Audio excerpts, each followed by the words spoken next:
በጣም በሚገርማችሁ ሁኔታ እነዚህ ሰዎች ይኸው እነ ዳንኤል ዲያዝንም እነ ካካንም እነ ኪፕሰንግንም ከመጽሐፍ ቅዱስ ጋር አብረው እንደዚህ ሲያሳትሙላቸው ይኸው አብረው ነው ያሳተሙላችሁ።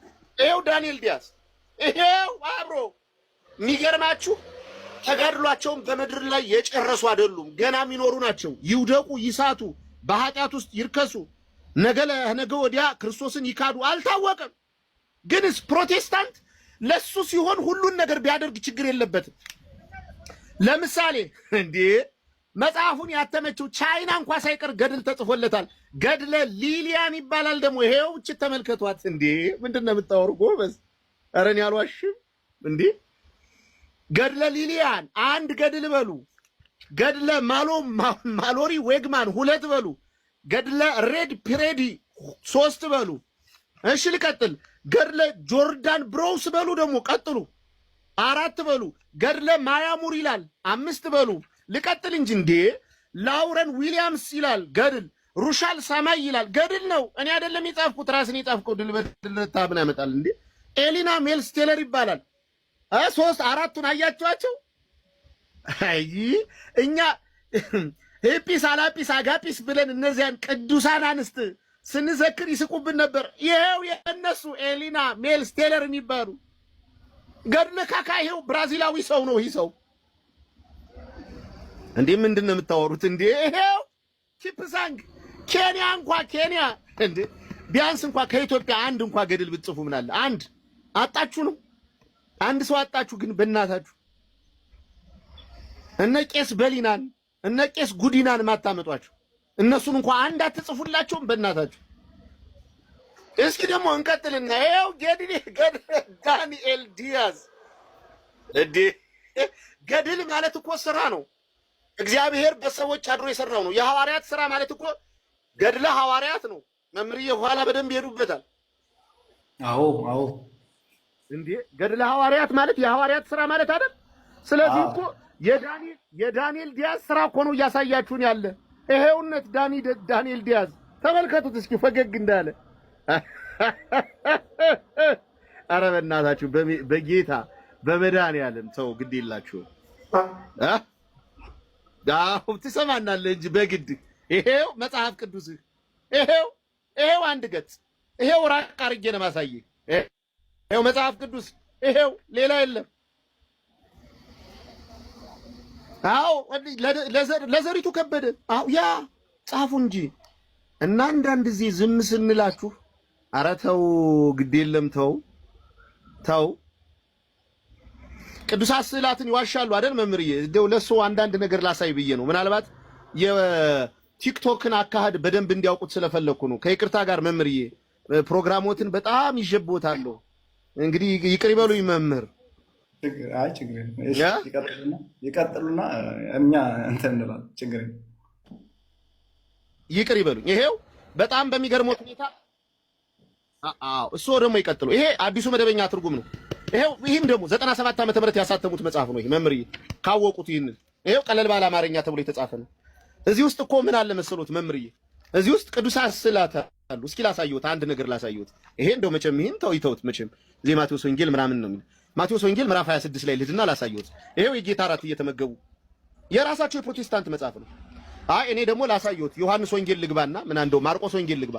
የመጨረሻው የማርቆስ ወንጌልን ላሳየዎት መምህርዬ። ይሄ የክርስቶስ ኢየሱስ መስቀል ነው። ይሄው ኢየሱስ ክርስቶስ ላይ እሾህ እንደደፉበት ይላል። ይሄውነት እንደውም ደግሞ ነገር መስቀሉን ላሳይ። የዮሐንስ ወንጌል ምዕራፍ 19 ላይ ኢየሱስ ክርስቶስ ይሄው አውቀን እኮ ነው የምንተዋችሁ። ይሄው የራሳችሁ መጽሐፍ ነው፣ የኛ መጽሐፍ አይደለም። ፕሮቴስታንት ነችና እሷ ሐሳብ ትስጥና እኛ በሰፊው እንሄድበታለን። ምናልባት ስለገባች ሰሞኑን እየሆነ ያለው ነገር የክርስቲያኑ ማህበረሰብ እንደማይወክል ለመናገርና እኔም የዚህ ሰው ተቃዋሚ እንደሆንኩ ነግራቸዋለሁ።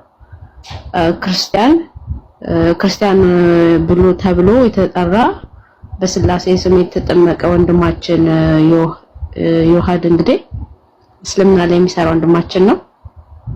በየትኛውም ሐሳብ አለመግባባት ለክርስትና የሚሞግት እስልምናን የሚሞግት ወንድማችን ነው። ሐሳቡን አክብረን ሐሳቡን መቀበል ግዴታ የለብንም። ግን ደግሞ ከእንደዚህ አይነት ሐሳብ ጋር ከገዳይ መንፈስ ጋር ከአሳዳጅ መንፈስ ጋር አልተባበርም። ብዙ ወንድሞችና ብዙ እህቶች ደግሞ እንደኔ የማይተባበሩ አሉ እና ሰሞኑን እያየን ያለነው በጣም ነው የሚያሳፍረው። እንደ ክርስቲያን ካያችሁ ከሁለት ቀን በፊት ኦፓል ሲጸልይላት ነበረ። እግዚአብሔር ይባርካት አንደበቷ ምናምን የተባለ እኔም በቤቴ ብዙ ነገር ብያለሁ፣ ተናግሬያለሁ። መናገር ያለብኝ ተናግሬ እንደውም ከዛ በኋላ ነው እኔ ቤት መታ ልጅቷ ከኔ ቤት ቦልከው ልጆች ሲያስወጧት ለሷ ሲባል ቤት ተከፍቶ ስትደነቅ የነበረችው። ዛሬ ግን በክርስትና አንድ ነን ብለን የምናምን ክርስቲያኖች ነን ብለን የምናምን እኛ ክርስቲያኖች በተለይ የሥላሴ አማኞች የራሳችንን ወገን አሳልፈን ለአህዛብ ለመስጠት በዚህ ልክ መሄዱ ይሄ ስንፍናም ትቢትም አለማስተዋልም መጥፎ መንፈስም ነው። ስለዚህ ብዙ ክርስቲያኖች ይህንን ሐሳብ ይቃወማሉ። ኤርሚያስ ያደረገው ነገር ፍጹም ትክክል ያልሆነ አጋንንታዊ ተግባር እንደሆነ በግልጽ እሱም ተናግሮታል። እኔም ነግሬዋለሁ። ጥግብ እስኪል ነው የነገርኩት። ይሄንንም አውቆ ይቅርታ ጠይቃለሁ ብሏል። ይቅርታውን እንግዲህ እየጠበቅን ነው። እስካሁን ይቅርታ ቪዲዮ ላይ የለም፣ ግን ደግሞ ይቅርታ እስካልጠየቀ ድረስ እንቃወመዋለን። ዮሐድ በየትኛውም ሐሳብ ባልስማማው ነው ያሳለፈ ለአሕዛብ አልሰጠውም።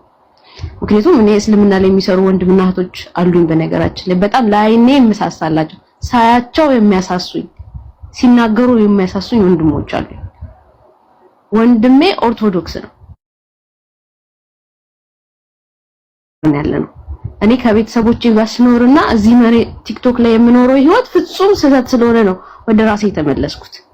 ወደ ራሳችን መመለስ አለብን። እቤታችን ውስጥ የማናደርገውን ውጭ ወጥተን ሌላኛው ወንድማችን ለማድረግ ፍጹም ክርስቲያናዊ ያልሆነ ነው።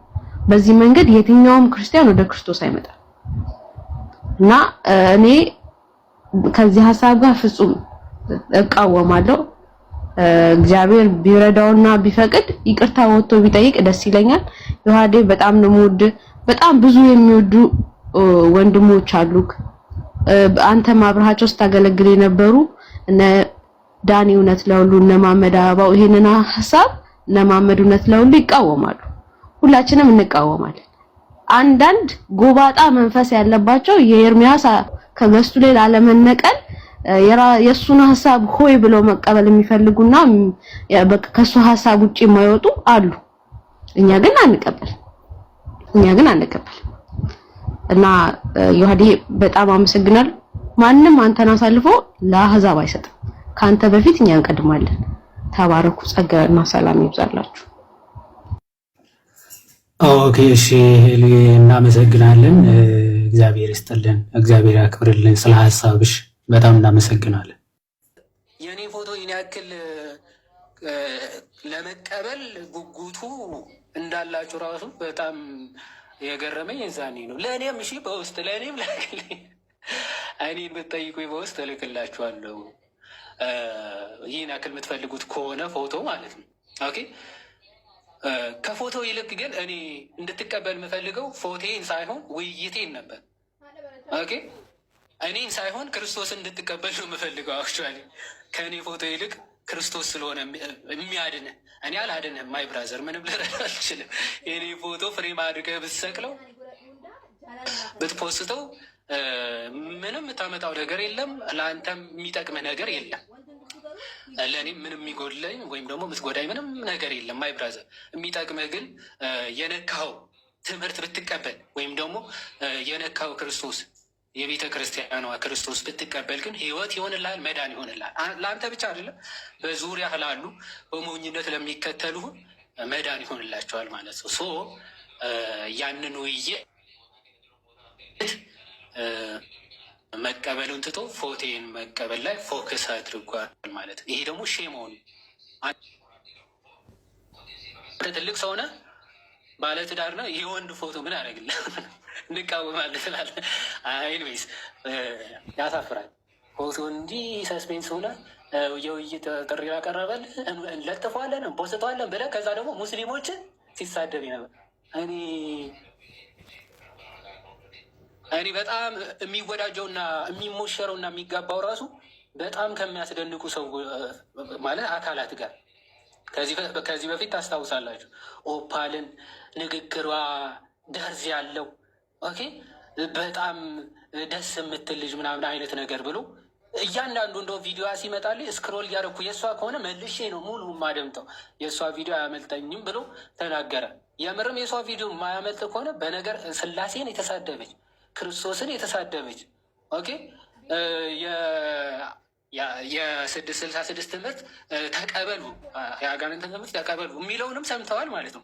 ስለዚህ እሱም ተመችተዋል ማለት ነው። ደርዝ ያለው ንግግር ያልከው እሱንም ጨምሮ ነው ማለት ነው። ስለዚህ ወዳጅነትና የምታመልከው አካልም ማን እንደሆነ አስቀድመ ገለጥክልንና አሁን ደግሞ ፎቶውን እለጥፈዋለሁ ፖስተዋለሁ ብለህ ጭራሽ ህብረትና ግንኙነት ማለት ሰዎችን ከማስፈራራት ከውንብድና ከሽብር እንደሆነ በጣም ግብርህም ስራህም ያሳያል። ኦኬ ግብርህም ስራህም ያሳያል። በመጨረሻ ምን አልክ? እችን ልናገርና ወንድሞች ትሄዱበታላችሁ። ሙስሊሞችን እየተሳደበ አለ። ሙስሊሞች ራሱ እንደዚህ አክቹዋሊ የሆነ ሳነብ እንደዛ ይሉኛል እንጂ በብዛት እኔ ከሙስሊሞች ራሱ እንዲህ አይነት ትችት ራሱ ገጥሞኝ አያውቅም። በብዛት ማለት ነው። ማለት ተሳዳቢ ነው ምናምን ሊሉ ይችላሉ በኮሚኒቲ ሆና እንዲህ በቪዲዮ ግን እንዲህ ያለኝ ሰው ራሱ የለም። እንኳን ቀለሜ ራሱ ለሰድበውና ሙስሊሞች እንኳን በእንደዚህ አይነት ነገር ብዙ አምተውኝ አያውቁም። አክቹዋሊ እኔ እስከማስታውሰው ድረስ ማለት ነው። ማለት ውይይት እናደርጋለን፣ የውይይት ጥሪ አቀርባለሁ ምናምን የውይይት ጥሪ አይቀበሉትም። ኦፍኮርስ ወይ ሪፖርት አድርገው ምናምን አስጠፉታል ምናምን እሱን እናውቃለን። እንዲህ ኦፊሻሊ ተሳዳቢ ምናምን ብለው አይዶን ሪመምበር እሱ ግን ሙስሊሞችን የሚሳደበውን ነገር ለጥፈን እዛ ያሉ የሚኖርበት አካባቢ ያሉ እንዲይዙት እናደርጋለን ምናምን። ለሙስሊሞች በጣም ነው ያዘንከው አንተ በጣም ነው ለእነሱ የምታስበው። የተሳደብኩት ነገር ካለ ባይዘው አሁንም በደንብ እየሰማው እንደሆነ በደንብ ስለምናውቅ ማለት ነው። የተሳደብኩት ነገር ካለ ከቻልክ እዚህ ናና አንድ የተሳደብኩት አንተንም ሙስሊሞችም የተሳደብኩበት ማስረጃ ካለ ይዘህ ለጥፈው። ይቅርታ ጠይቃለሁ፣ ምንም ችግር የለውም ካለህ ማለት ነው። የተሳደብኩበት ያለ ማስረጃ ያወራሁበት ማለት ነው። ካለ ማስረጃ አቅርብ። እኛ ክርስቲያኖች ላጠፋ ነው ይቅርታ መጠየቅ ምንም ችግር የለብንም። እንዳንተ ስላልሆንን ማለት ነው። እንዳንተ በሙሉ ፕሮቴስታንቶችን ጨፍልቄ እንደዛ ማለት ስለማልችል ማለት ነው። አንተ ግን በቤተ ክርስቲያን ላይ ያለህን ጥላቻ ለዘመናት አሳየ። አሁን ደግሞ ይኸው የእኛ ወንድሞች ራሱ አጋጣሚ ብታገኝ ፐርሰናሊ ለማጥቃት እንደምትፈልግና ውስጥ ያለውን ፈንቅሎ እንደወጣና እንደተናገር በደንብ ማሳያ ስለሆነ ማለት ነው። ይሄ ወንጌል አይደለም የምትሰራው፣ ወንጌል ሳይሆን ወንጀሎችን ነው የምትሰራው። ከዚህ በፊትም ለሃይማኖት የማይጠቅሙ ናቸው ገድላት፣ ድርሳናት፣ ሃይማኖታዊ ነገር ተወያይ ስትባል አትወያይ። ምክንያቱም መዳን ላይ አይደለም ጉዳይ አንተ ኦኬ። መዳን ላይ ምንም ግድ የለህም። ግድህ ምንድን ነው? ይሄ የዩቲዩብ እና የቲክቶክ ገንዘብህን እንዳይቋረጥ ማድረግ፣ ከዛ ደግሞ ቤተ ክርስቲያንን በጥላቻ መክሰስና መስደብ። እሱን ያየ ነው። ሰው ቤት ሄደ እንኳን ይህን ስድብ እንደማታቆም አየን። ሲስ ቤት ሄደ ባለፈው ማለት ከዚህ አንጻር የሚታይ ነው። እኔ ላይ ፎቶ አለ የማን የዮሐድ ነገር ግን ኢቭን እንኳን ለእኔ ትሰጠኛለህ ኢቭን እንኳን ኤርሚያስ ጥሪውን ባይቀበለው ላክልኝ ለእኔም እልክላችኋለሁ። እስልምና ላይ አፉን ሲከፍት የነበረውን እንዳለ ፐብሊክ ላይ እናሰጣለታለን። ናዝሬት ነው የሚኖረው፣ ይጠይቁታል። በቃ ለእኔ ቪዲዮን ፎቶን ትልክልኛለህ። ኖ ፊት ለፊት አድርገህ ትሰብካለህ። አባቴ ለእኔም አሁን ላክልኝ ወንድም እልክላችሁ። ዮሐድዬ ምን ብሎ ተናገረው? እስልምናን ሲናገር የነበረ ሲል በጣም ነው የገረመኝ። ኦኬ ይሄ ማለት ነው ሀሳብ እዚህ ላይ መስጠት ስለፈልግ እሺ፣ ይኸው ስሙት።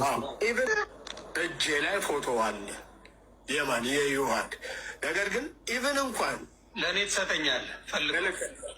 ኢቭን እንኳን ኤርሚያስ ጥሪውን ባይቀበለው ላክልኝ ለእኔም እልክላችኋለሁ።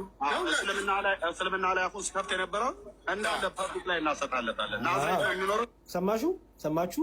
እስልምና ላይ ምን ሲል የነበረው አፉን ሲከፍት የነበረው ማ ኤርሚያስ ዮሐድዬ እስልምና ላይ አፉን የከፈተው ሐሰትን ለመናገር ለመግለጥ ነው።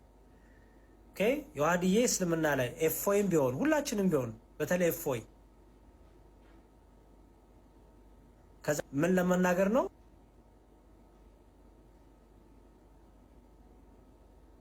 ስህተት እንዳው ለመናገር ቻሌንጅ ለማድረግ ነው።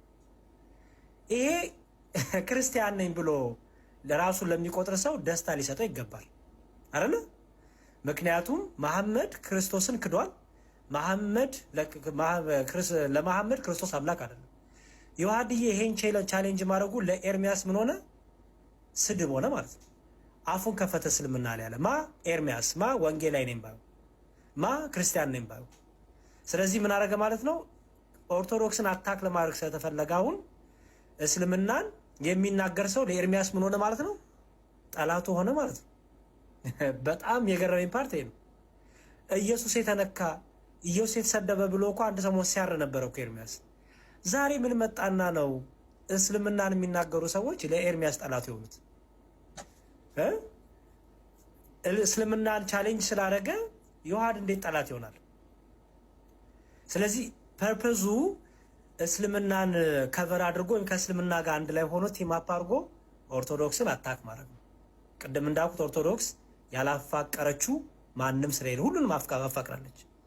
ስለዚህ እዚህ ያላችሁ ክርስቲያኖች፣ በተለይ ደግሞ ፕሮቴስታንት ውስጥ ያላችሁ ምን ላይ እንደቆማችሁ ልታውቁ ይገባል። የጌታችን የኢየሱስ ክርስቶስ ቤተክርስቲያን ፈሪሳያንን፣ ሰዱቅያንን፣ አህዛብን ቻሌንጅ ለማድረግ ብሌንድ አላረገችም፣ አልተመሳሰለችም። ከሆነ ሌላ ጋር ተቃራኒ ሆና ህብረት አድርጋ ሌላውን ቻሌንጅ አላረገችም። ምክንያቱም የጌታ ቤተክርስቲያን የክርስቶስ ቤተክርስቲያን እውነት ናት። ከሰይጣናት ማህበር ጋር፣ ከመናፍቃን ጋር፣ ከአህዛብ ጋራ፣ ክርስቶስን ከሚክዱ ጋራ፣ ስላሴን ከሚክዱ ጋራ ህብረት አድርጋ አታቅም። የገሃነም ደጆች አይችሏትም ተባለ። የገሃነም ደጆች ተባሉ ልክ እንደ ኤርሚያስ ያለ በክርስትና ማሊያ ተሸፍኖ ምን የሚያደርግ ከክርስትናን ከሚሰድቡ የክርስቶስን አምላክነት ከካዱ ጋር ህብረት የሚያደርጉ ማለት ነው። ኦኬ ይህንን ትክክለኛ አይምሮ ያላችሁ ፕሮቴስታንቶች ልታስቡ ምን እያደረግ ነው ልትሉ ይገባል። እንደፈለጋችሁን ህብረታችሁን አድርጉ፣ ከኤቴስት ጋር አድርጉ፣ ከእስልምና ጋር አድርጉ፣ እሱ የኛ ጉዳይ አይደለም። ግን ይሄን የምታደርጉት የጌታ የክርስቶስ አምላክ እንዲሁ በቃ ይቆረቁረናል የምትሉ መሆናችሁ ደግሞ ያስቃል። ማሰሪዎች ናችሁ፣ ፖለቲከኛ ናችሁ ማለት ነው። ከአጋንንት ጋርም ህብረት ታደርጋላችሁ ማለት ነው። ዋናው የክርስቶስ ኢየሱስ ቤተክርስቲያን በደንብ ትደብደብላችሁ ይገፋላችሁ እንጂ ከአጋንንት ጋርም ህብረት። ይሄ እውነት ነው። ሁሉም ፕሮቴስታንት ላይሆን ይችላል። ሁሉም ፕሮቴስታንት እንደዚህ ላይሆን ይችላል። ግን ማጆሪቲው ግን ወደዚህ አይነት ነገር ውስጥ ኮመንቱን ብታዩት፣ አሁን ቪዲዮን ከፍቼ ኮመንቱን ብታዩት አንድም ፕሮቴስታንት ይሄ ነገር ትክክል ነው ያለ የለም። እንዲሁም በደስታ ሼር እያደረጉ ዲዩት እያደረጉ ነበር ያዩት። ስለዚህ ፕሮቴስታንቱ የሚናፍቀው ይህን ነበር ማለት ነው። ምን ከእስልምና ጋር ህብረት አድርጎ ከኤቴስት ጋር ህብረት አድርጎ ኦርቶዶክስን ምን ማድረግ አታክ ማድረግ። ይሄ የፕሮቴስታንት ቤተክርስቲያን እውነተኛ የክርስቶስ ቤተክርስቲያን እንዳልሆነች ማሳያው ነው።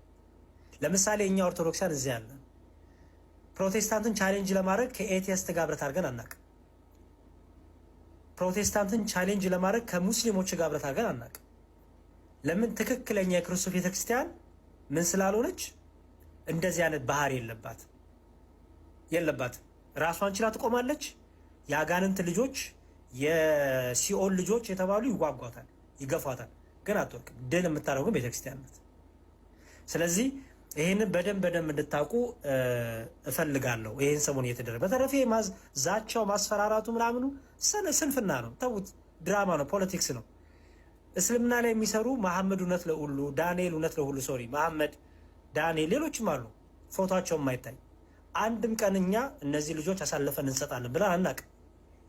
ምክንያቱም ይሄ የክፋት ጥግ ነው፣ ብልግናም ነው፣ አጋንንታዊነት ነው። አንለውም፣ ወደፊትም አንለውም።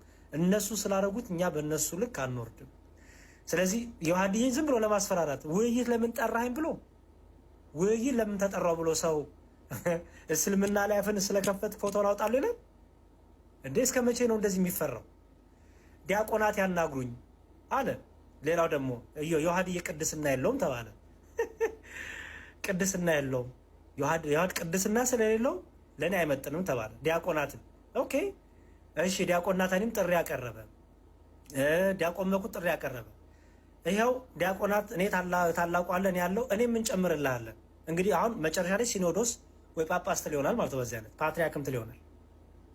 ኦኬ እኛም ደሴም ርዕስ ወንድሞቻችን ባነሱ በጥምቀት በቅዱስ ቁርባን በነገረ ስላሴ በእነዚህ ሁሉ ልንዋይ እንፈልጋለን። እንግዲህ ዲያቆን ከሆነ መስፈርቱ ኦኬ። እንግዲህ አሁን ጳጳስ ስላለ ማለት ነው። ስለዚህ ኦርቶዶክሲያን ወንድሞቻችሁን በደንብ አድርጋችሁ ፎሎ እያረጋችሁ ዲዊት ሼር እያረጋችሁ የሚሰሩትን ቪዲዮ ኢንካሬጅ የምታደርጉበት፣ የፕሮቴስታንትን ደግሞ ድራማ፣ ፖለቲክስ፣ ክፋት፣ ተንኮል ኦርቶዶክስን ለማጥቃት ከማንም ጋር ህብረት እንደሚያደርግ ከማንም ጋር ከእስልምና ጋር የሚሆን ከኤቲስት ጋር የሚሆን ከሌላም ጋር የሚሆን ህብረት እንደሚያደርግ ያየንበት ነው። የሁሉ አይደለም፣ ጥቂቶች ንጹህ ጭንቅላት ያላቸው ፕሮቴስታንቶች አሉ። ማጆሪቲው ግን ወደዚህ አይነት ማይንድ ሴት መጥቷል። ይሄ ደግሞ ትክክለኛ የክርስቶስ ቤተክርስቲያን የእናንተ እንዳልሆነ ማሳያ ነው። የእኛ ደግሞ እንደሆነችም ደግሞ በግልጥ በደንብ ማሳያ ነው። ዮሐድዬ እግዚአብሔር ካንተ ጋር ይሁን፣ በርታልን ወንድማችን። በጣም ካንተ ብዙ ተምረናል። እንኳን እኛ አይደለንም ሙስሊሞቹ እንኳን ይመሩባል። ፕሮቴስታንቱ ሳይቀር ስለ እስልምና ያወቀው አንተና እፎይ ሌሎችም ካሉ ወንድሞች ነው። ኦኬ ዛሬ ግን ምን ሆነ ማለት ነው? እስልምናው ላይ ዮሐድ ተናገረ። ስለዚህ ፎቶ ይወጣ ብሎ ኤርሚያስ ወንጌል ላይ ነኝ የሚለው እና ዮናስ ምናምን ተሰብስበው ሌሎችም ተሰብስበው እንደዚህ አይነት የሰነፍና ክፉ የሆነ ሀሳብ ሲዶልቱ ከኤቲስትና ከእስልምና ጋር ሲፋቀሩ ህብረት ሲያደርጉ አይቼ በጣም አፍር ያለውም ስቅ ያለውም ግን ደግሞ የሚጠበቅ ነው። ባይዘወይ የሚጠበቅ ነው። በቃ ሁሉም ኦርቶዶክስ ላይ ተባብሮ ሆዳቸው አምላካቸው ኖራቸው በክብራቸው እንደተባለው ሁሉም ኦርቶዶክስ ላይ አንድ ይሆናል፣ ይፋቀራል። ዋና ኦርቶዶክስ ትጠቃ የሚል አቋም ይዞ ስለሆነ ማለት ነው። እና ማነው ዮሐድዬ በርታ፣ እፎይም በርታለን። ሁላችሁም እዚህ ያላችሁ ኢዮባም፣ ቴዶም፣ ባሩኬም ታላቁ እንዲያቆን ሁላችሁንም በአገልግሎታችሁ በርቱ። እኛም ከእናንተ ስለሆነ እንበረታለን፣ እንማራለን። እግዚአብሔር ይስጥልኝ። ባሩኬ አመሰግናለሁ። ይቅርታ ካረዘምኩ። ለኃጢአት ስርየት ነው ብለው ያምናሉ እርሶ? አያሰጥም። የኃጢአት ስርየት አያሰጥም? ይኸውልህ ለኃጢአት ስርየት ያሰጣል፣ ይቅርታ። ቤዛነት አያሰጥም፣ ለኃጢአት ስርየት ግን ይሆናል ነው ያልኩኝ። እሺ የአባቶችን ትምህርት ይቀበላሉ? የምቀበለውም አልቀበለውም አለ። የሚያስገድደኝ ይሄ መብቴ ነው። ንጹሑን መርጬ እንደ እግዚአብሔር ቃል እቀበለዋለሁ። ለምሳሌ ቅዱስ ጎርጎርዮስ ዘኑሲስ በእንተ ጥምቀት ስለ ጥምቀት ባስተማረበት ትምህርቱ ላይ ጥምቀት ከኃጢአት የሚያነጻ ነው ይላል። ይቀበሉታል? አልቀበለውም። ቅዱስ ቄርሎስ ቆይ የኔ ሰዓት ነው። ቅዱስ ቄርሎስ ዘኢየሩሳሌም እርሱም በእንተ ጥምቀት ስለ ጥምቀት ባስተማረበት ላይ 3ኛው ምዕራፍ ቁጥር 10 ላይ ማንም ሰው ካልተጠመቀ በቀር መዳንን አያገኝም ይላል። ይቀበሉታል? አልቀበለውም። አይቀበሉም። እሺ ወደ ቀጣይ ጥያቄ ልምጣ። ጴጥሮስ በአንደኛ ጴጥሮስ ምዕራፍ 3 ቁጥር 21 ላይ ይህም ውሃ ማለት ጥምቀት ፖዞናል። ይህም ውሃ ማለት ጥምቀት ምሳሌ ሆኖ አሁን ያድነናል ይላል። ያድነናል ያለው ምንድን ነው? ምንን ያድነናል ያለው? እሱን ነው አንተን የምጠይቅህ። አንተ የጠቀስከው ጥቅስ ስለሆነ እዚህ ላይ አንተ እንድታብራራልኝ እጠይቅሃለሁ። እሺ አብራራለሁ። ለእኔ ግን ይመልሱልኝ። ያድነናል የተባለው ምንድን ነው? የእርሶን ውሃው ነው። ውሃው ያድነናል ብለው ያምናሉ እርሶ? ይኸውልህ አንተ ቃል በቃል እያዳኑ ስትሄድ ያድነናል አያድነንም፣ ያድነናል አያድነንም ከምን እንደሚያድን ይኸውልህ ብለው ያምናሉ እርሶ? ከምን ላይ እንመጣለን? ይቅርታ ቆይ የኔ ተራ አይደለ? አንዴ የኔ ተራ ስለሆነ ከምን ያድናል የሚለው ጋር እንመጣለን። ችግር የለውም። እርሶ ግን ልክ እንደ ጴጥሮስ ያድነናል ብለው ያምናሉ? ጥምቀትን ያድናል። እሺ ከምንድን ነው የሚያድነው? ከጊዜያዊ ኃጢአት ማስረጃ ከጊዜያዊ አይደለም። ይኸውልህ ያድናል ስል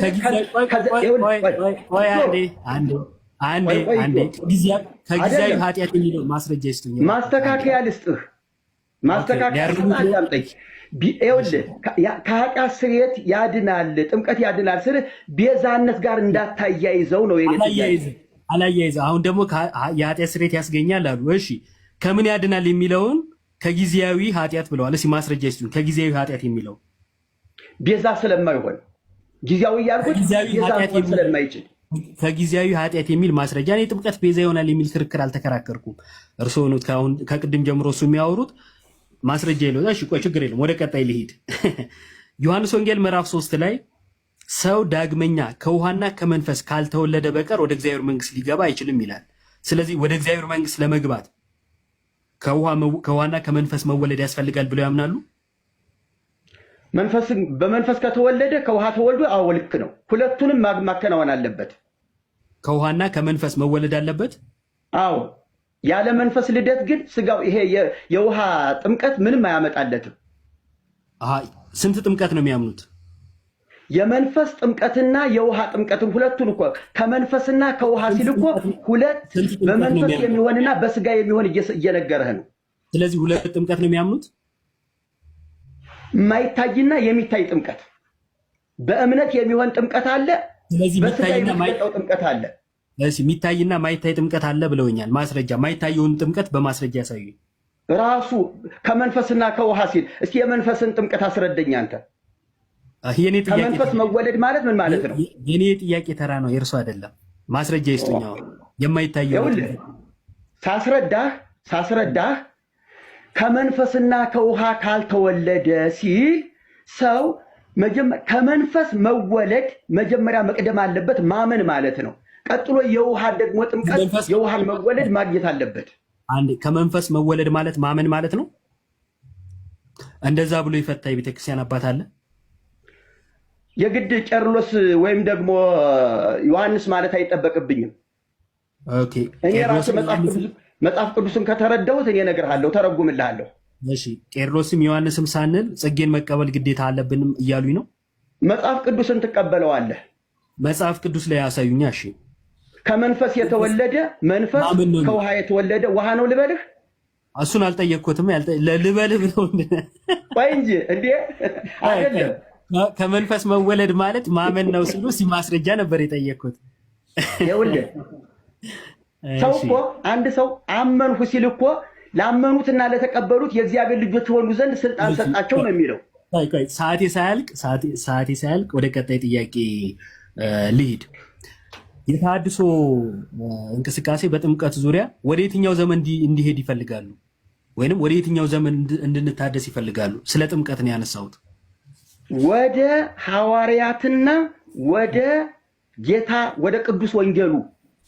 እሺ ከሐዋርያትና ከወንጌል ጥምቀት አያድንም፣ የኃጢአት ስርየት አያስገኝም የሚል አንድ ማስረጃ ይስጡኝ። የኃጢአት ስርየት እንዳለ ነግሬሃለሁ። ኦኬ ቅድም ደግሞ አያስገኝም አሉ። ተወዛገብኩቦት እኮ። ቤዛነትን አያሰጥም ማለትና የኃጢአት ስርየት አያስገኝም ማለት ልዩነት አላቸው። እሺ ችግር የለውም።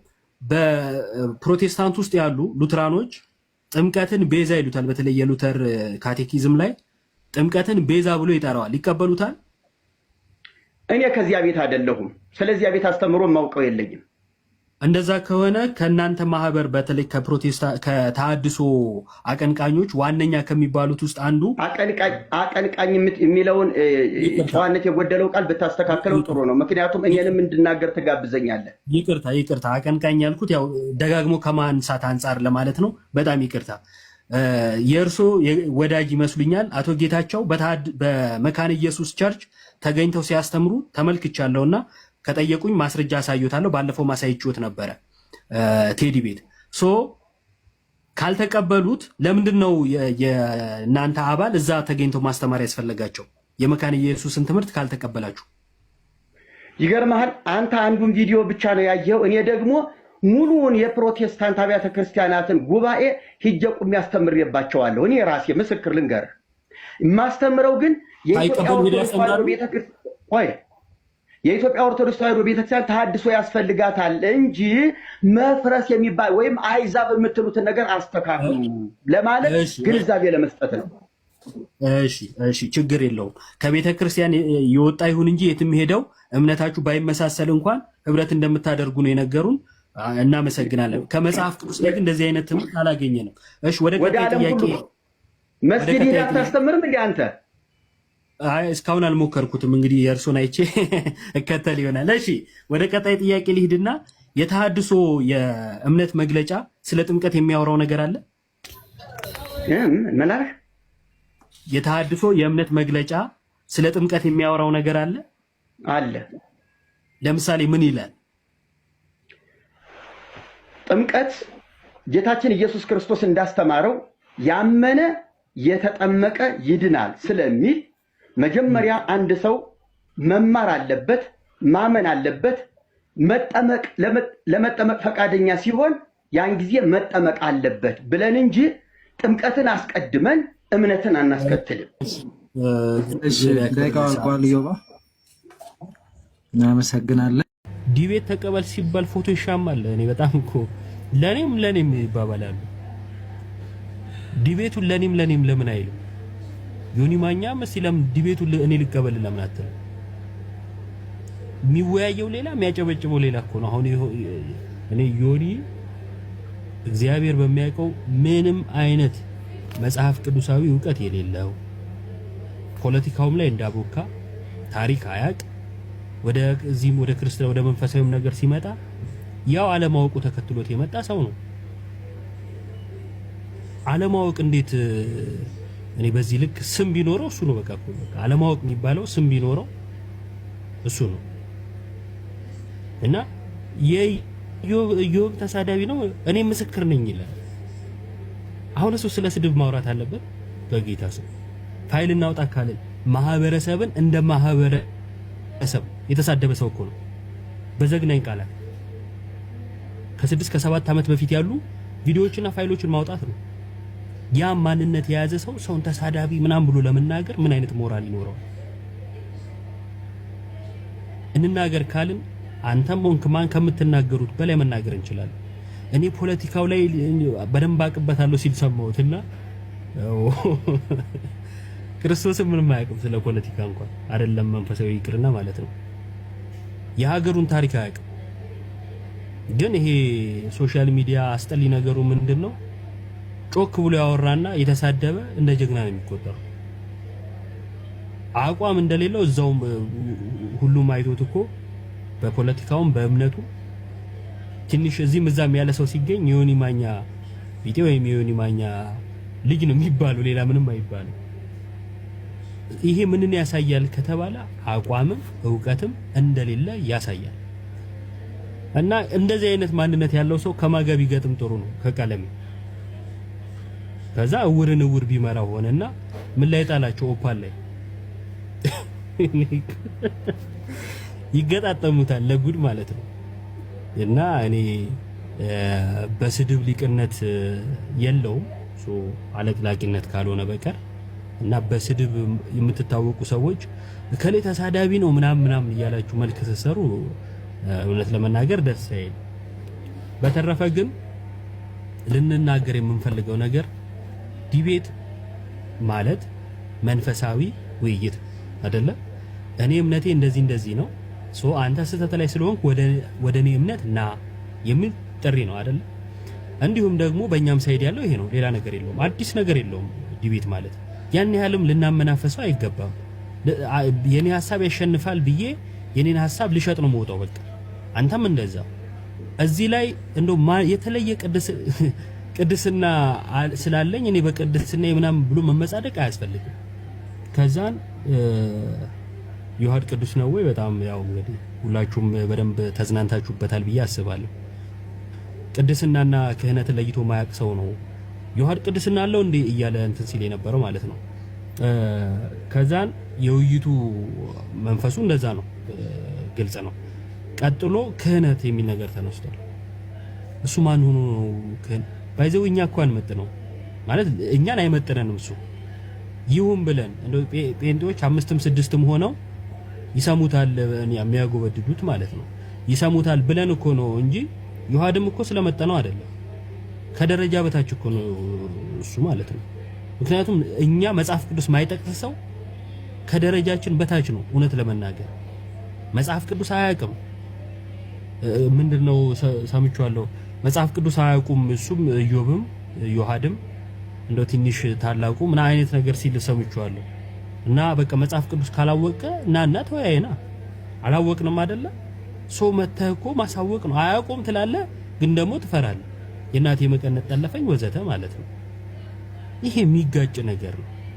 ከዛን ይሳደባሉ ትላለህ። የስድብ ንግስቷን ደግሞ ታሞካሻለህ። እያወቀ አያውቅም ነው